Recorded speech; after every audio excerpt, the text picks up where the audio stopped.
ஓம் சாந்தி. எல்லோரும் நலமா இருக்கீங்களா? ஓம் சாந்தி சிஸ்டர். ஓம் சாந்தி பிரதர். எல்லாரும் ம். இருக்கோம். இப்போ ம். எஸ் ஜானகி அம்மா அவங்க பிரபல வந்து பின்னணி சரீரம் விட்டுருக்காங்க. ம். 88 வயசுல. கொஞ்ச அது நாளாவே உடல்நல 88 வயசு 88 ஆயிடுச்சா உங்களுக்கு?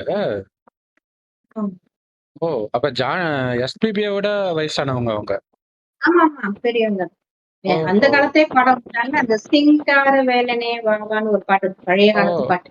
அந்த ஓஹோ! நாதஸ்வரத்தோட சேர்ந்து அவங்க குரல் அப்படியே நல்லா இருக்கும். அந்த பாட்டு கேட்கறதுக்கே பழைய காலத்து பாட்டு. ஓ! சுசீலா அது காலத்தாலங்க அப்ப இவங்க.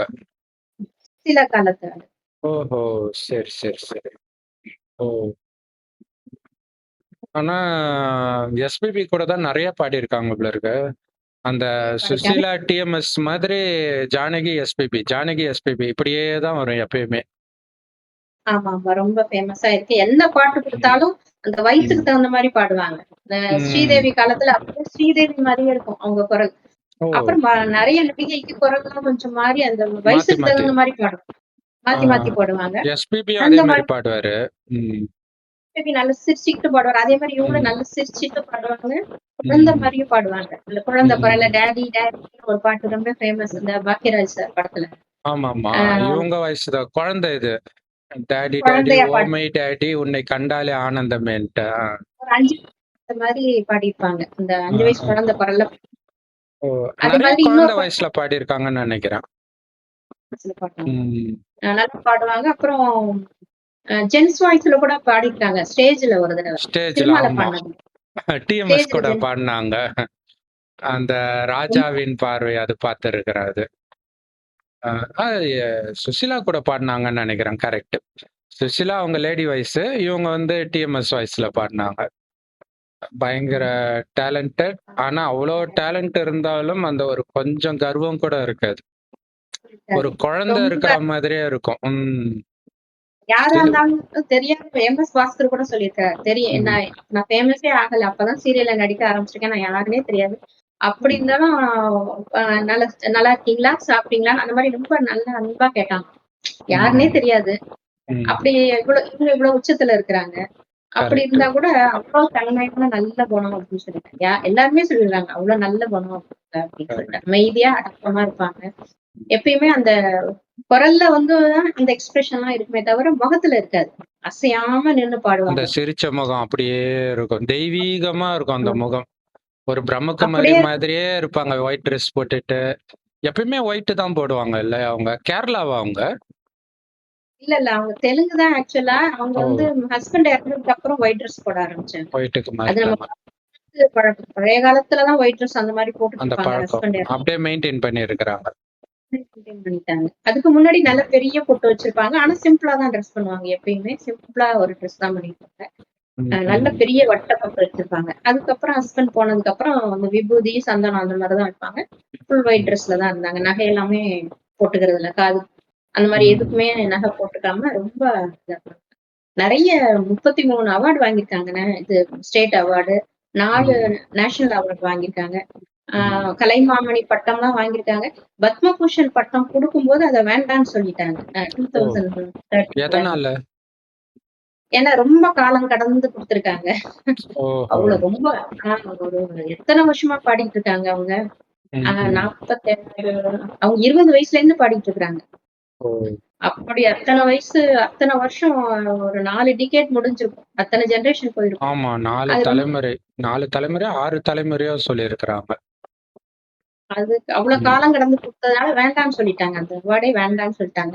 ஏன்னா ம். கடைசியில முடிய போற நேரம் அவங்க வந்து 2016 பாட்டு பாடுறத நிறுத்திட்டாங்க. நான் ஓஹோ! நிப்பாட்டிடுறேன் போதும் அப்படின்னு சொல்லிட்டு. அதுக்கு ம். கொஞ்சம் முன்னாடி தான் அந்த அவார்டு வந்தது. ஓ! அதனால அவ்வளோ பாடுன காலத்துலலாம் குடுக்கல. ம். நிறுத்துற காலத்துல அப்படி குடுத்துருக்கு. ரொம்ப காலம் கடந்து வந்திருக்கு அப்படின்னு ஒரு மனசுல ஒரு குறையா இருந்தது. அதனால அவங்க இல்ல அவங்க வேண்டாம்னு எப்படி சொல்லிட்டாங்க. உடல் நலம் சரியில்லாம இறந்தாங்களா? இல்ல நார்மலா? இல்ல சரியில்லாம கொஞ்ச நாளா சரியில்லாம இருந்துட்டாங்க. ஏஜ் ஆயிடுச்சுல்ல. அந்த ஏஜ் ஓ! ஃபேக்டர்னால. சரி, சரி. ஆமா 88 வயசுன்றது நல்ல வயசு தான். ஆ இந்த சிரிப்பு தான் ஞாபகம் இருக்கு. இப்பதான் அவங்களுடைய பழைய ஃபேஸ பார்த்தேன். நமக்கு என்னமோ அந்த இப்ப இருக்கிற ஃபேஸ் தான் புடிக்குது. அந்த பழைய ஃபேஸ விட. இப்ப இருக்கிறத பார்த்தா, இல்ல வயசானா அது வரும் போல இருக்குது. அந்த ஒரு மகாத்மா காந்திய கூட வயசானா தானே நமக்கு புடிக்குது. சின்ன வயசுல பார்த்தா ஆமா. வில்லன் மாதிரி இருக்கிறாரு. வயசானா தான் அந்த ஒரு ஈர்ப்பு அமைதியா இருக்கு. ஒரு அமைதியான ஈர்ப்பு இருக்குது. கரெக்ட். அது அந்த முதல்வன் படத்துல ஒரு பாட்டு வரும். இப்படி இருந்துச்சு வாய்ஸ். அவங்க வயசுக்கும் அந்த வாய்ஸுக்கும் சம்பந்தமே இருக்காது. பயங்கரமா இருக்கும். முதல்வனே அப்படின்ட்டு அந்த தேன் சொட்டுதுன்னுவாங்களே காதுல, அந்த மாதிரி வாய்ஸ் அவங்களுடைய வாய்ஸ். கடைசியா அந்த ஏ.ஆர். ரஹ்மான் பாட்டுல அந்த நெஞ்சினிலே நெஞ்சினிலேன்னு ஒரு பாட்டு அந்த மலையாளத்திலயும் வந்தது, தமிழ்லயும் வந்தது. ஷாருக் கான் நினைக்கிறேன். ஷாருக் கானும் பிரீத்தி உயிரே சிந்தாவ படத்துல. அது கூட அந்த யங் லேடிக்கு தகுந்த மாதிரி அப்பயே ரொம்ப ஏஜ் தான். ரொம்ப ஏஜ். ஆமா. 80 இருக்கும். அப்ப 80 கிட்ட வந்திருக்கும்னு நினைக்கிறேன். அப்பயே வயசு. இப்ப கூட அவ்வளவு நல்லா படிப்பாங்க. ஏ.ஆர். ரஹ்மான் வந்து இப்ப டைரக்டர் தானே. அவங்களோட ஜெனரேஷனோட பார்க்கும்போது லேட்டஸ்டா வந்தவர் தானே ஏ.ஆர். அவர் வரைக்கும் பாடியிருக்கிறாங்க. அந்த காலத்துல மகாதேவன் அந்த காலத்துல இருந்து பாட ஆரம்பிச்சவங்க.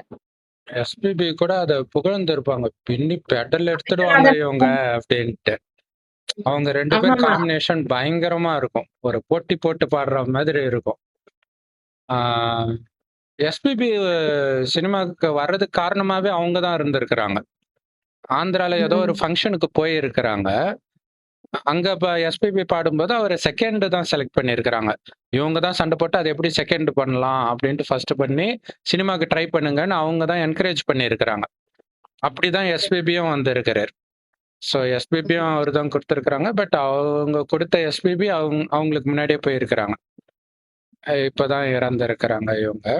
ஸோ அந்த ஒரு ஜெனரேஷனே அப்படியே முடியுது. ஒவ்வொருத்தரா போயிட்டு இருக்கிறாங்க இல்லையா? ஸோ ஆஷா போஸ்லே இறந்த அதே நேரத்தில் ஆஷா போஸ்லே வாய்ஸும் செமையா இருக்கும். லதா மங்கேஷ்கர் வாய்ஸும் பயங்கரமா இருக்கும்.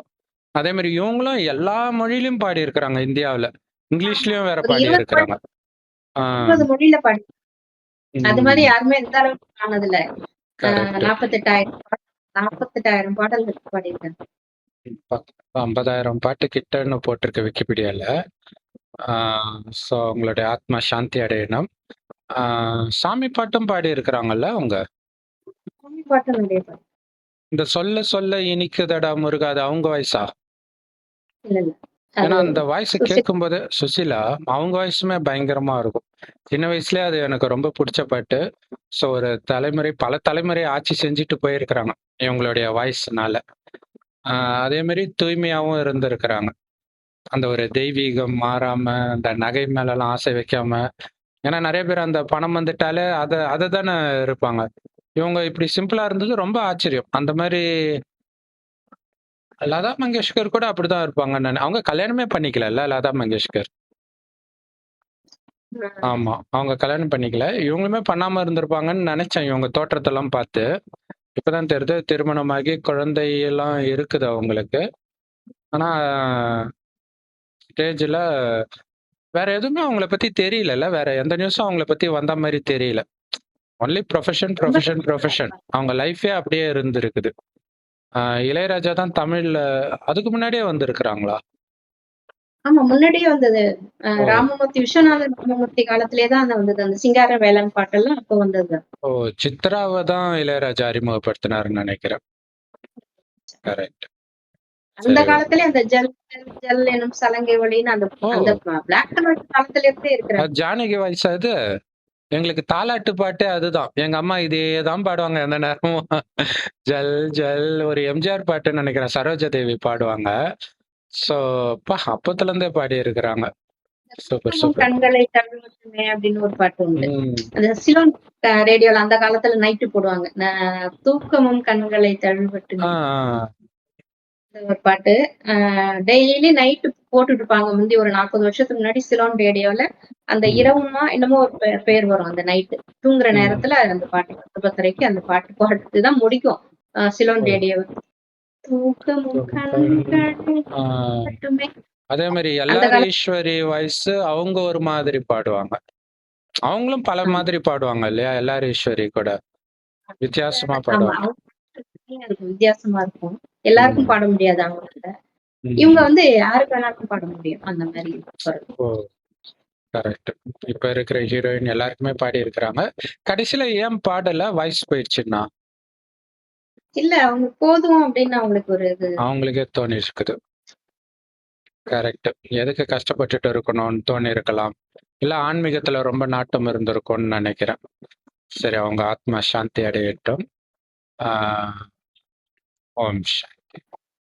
ஓம் சாந்தி. ஓம் சாந்தி.